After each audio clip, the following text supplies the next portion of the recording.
market ki atang ba cleanser yaw da bida yum da laiba pochaina aikoi na karam haina brush se clean to ba yai ko ngasi ki videos te share to jage hi mayam ngasi ki videos yam important ni aikoi na brush makeup to da sum sizna ba se sigi se yam na luna nanna masana na thamba se yam darkar ni ko na traga di skin problem mayama oirakani aduga makeup to su phajar oi makeup oxidize oi bagi maram amasu aikoi na brush amot ba brush na ba se sigi su oi ba yai adudi haure se mayam video se ahan bada sumaina mayam yengo ising lobiro ising logo da ising ado khajitang lumbu lumbu saba ko aing ba ising natabida khara khara saba ising lobiro yam saba natte ko lumbu lumbu haizini ko pairaga zum yeng biwa ba thenga test tawri yeng biwa ising do adui matung da mayam detol gumba natraga ikhogi sablon gumba do adui do khajitang hapchare ba ko asigi sana mayam aikoi mahik ama sum leramba habri kok na bani ba ko mayam sigi sa mayam detol sablon se de khona luza ba dai use to pon ni na brush clean to ba use source kaim problem oi de aduga mayam adum yam la laiza ba any shampoo ko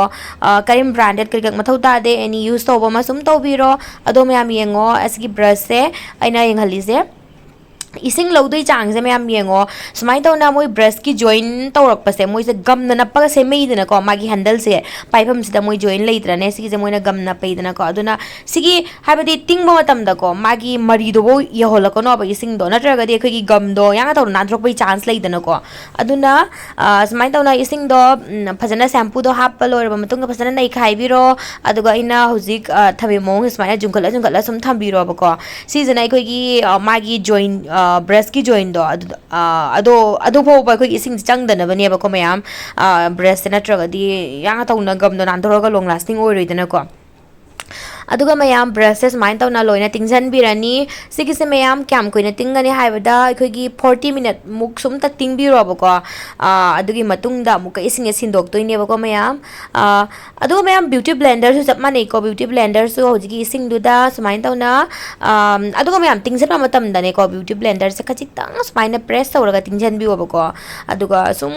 40 minute romgi matungda ya hojik beauty blender do sumain taw na lokhatle loina mot pa loi khare aduga samaina brushing jesu jengo agi brush de mayam yengo aidi khara toy na sum suya ba ko clean do ya ba ko brush mayam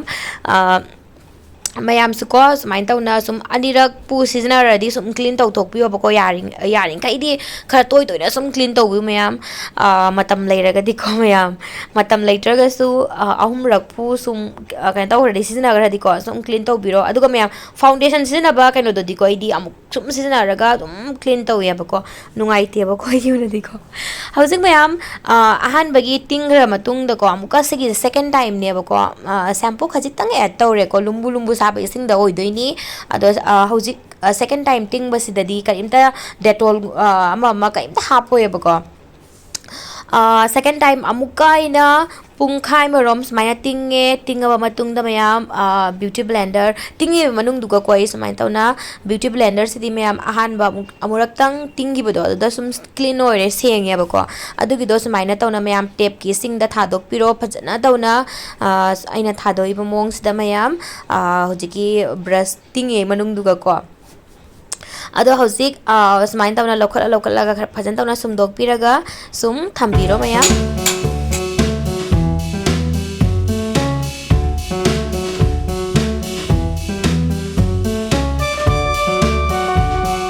yengone mayam beauty blender do hoje kyam yam na clean ore habe do adulora matung da hoje tissue paper ma lawrani towel clean hoiba towel ma thabiro bako adu mathak tu ga muka sum amot papak tan bani bako adu giduna tissue paper ma lawre duga smaina sum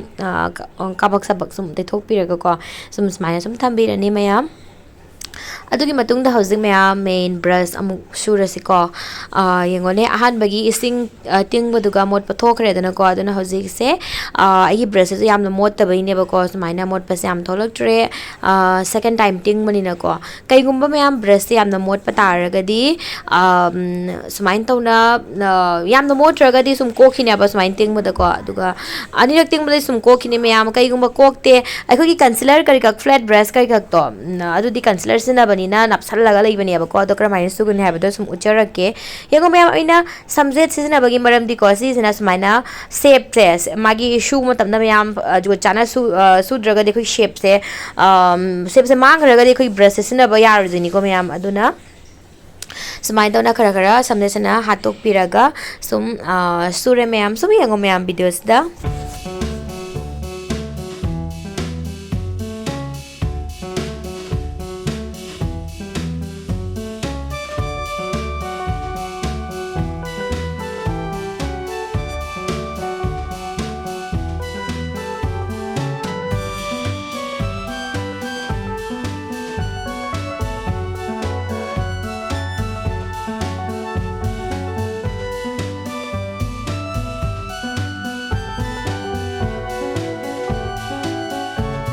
housing ma'am खरा सुम अइखना आइसे दो के सिजनब brush तो दुई सुमाइना खरा सुम कोकपदा खरा कर तौइदना को अदुना करमाइन तौगने हाबदो मैम येंगो सुमाइन तौबा टूथ ब्रश मा लौबिरो ब्रश तो मैम अखै सेंगनबदो नते को सिगिजे अहन बतोंगाना सुम अखै ब्रश सेंगदोकना बगी सुम अम थंबियोबको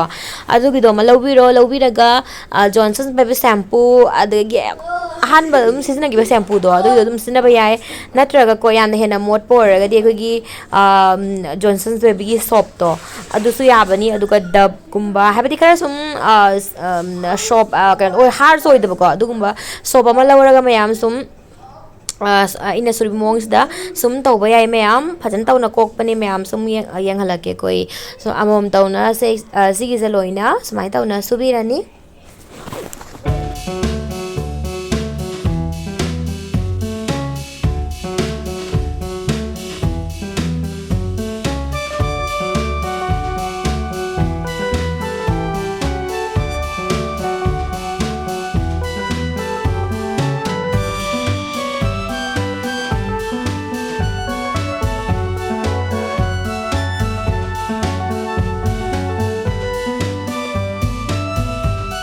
हाउस मैम सुना लोइरे लोइरागा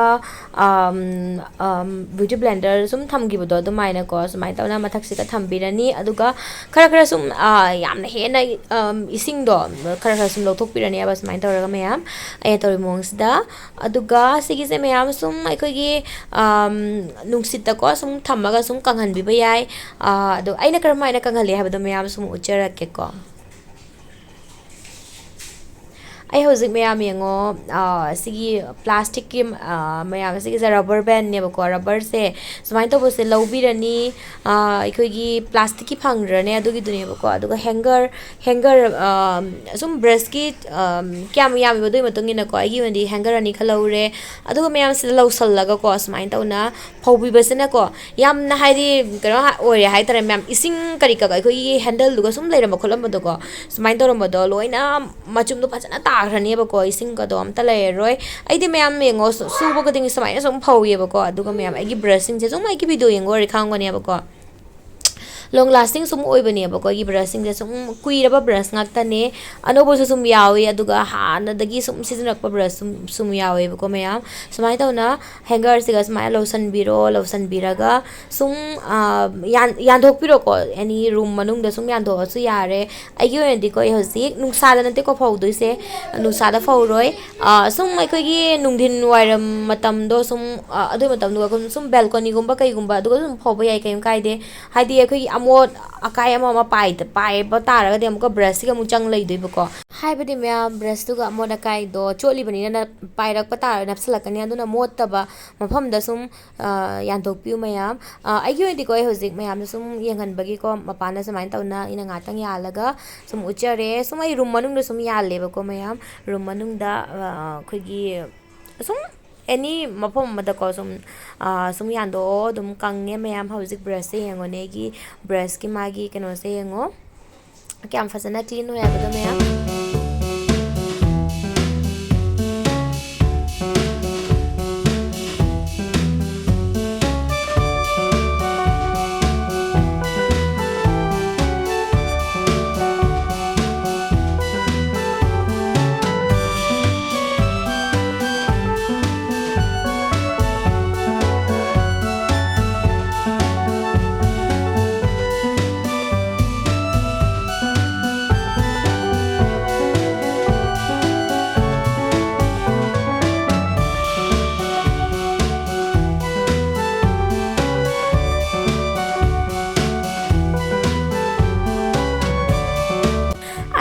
ꯉꯁꯤꯒꯤ ꯚꯤꯗꯤꯑꯣꯁꯦ ꯃꯌꯥꯝꯗ ꯁꯣꯏꯗꯅꯃꯛꯀꯤ ꯀꯥꯟꯅꯕꯤꯔꯝꯒꯅꯤ ꯍꯥꯏꯅ ꯈꯟꯖꯩ ꯀꯥꯟꯅꯕꯤꯕ ꯇꯥꯔꯒꯗꯤ ꯃꯌꯥꯝ ꯚꯤꯗꯤꯑꯣꯁꯤꯕꯨ ꯂꯥꯏꯛ ꯇꯧꯕꯤꯔꯝꯃꯣ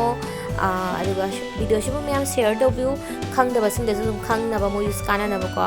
ꯑꯗꯣ ꯉꯁꯤꯒꯤ ꯚꯤꯗꯤꯑꯣꯁꯦ ꯃꯌꯥꯝ ꯃꯇꯥꯡ ꯑꯁꯤꯗ ꯁꯨꯝ ꯂꯣꯏꯁꯤꯟꯖꯔꯒꯦ ꯂꯥꯏꯛ ꯁꯦꯌꯔ ꯑꯦꯟ ꯁꯕꯁꯀ꯭ꯔꯥꯏꯕ ꯇꯧꯕ ꯀꯥꯎꯕꯤꯒꯅꯨ ꯕꯥꯏ ꯕꯥꯏ ꯃꯊꯪꯒꯤ ꯚꯤꯗꯤꯑꯣꯗ ꯑꯃꯨꯛ ꯎꯅꯔꯁꯤ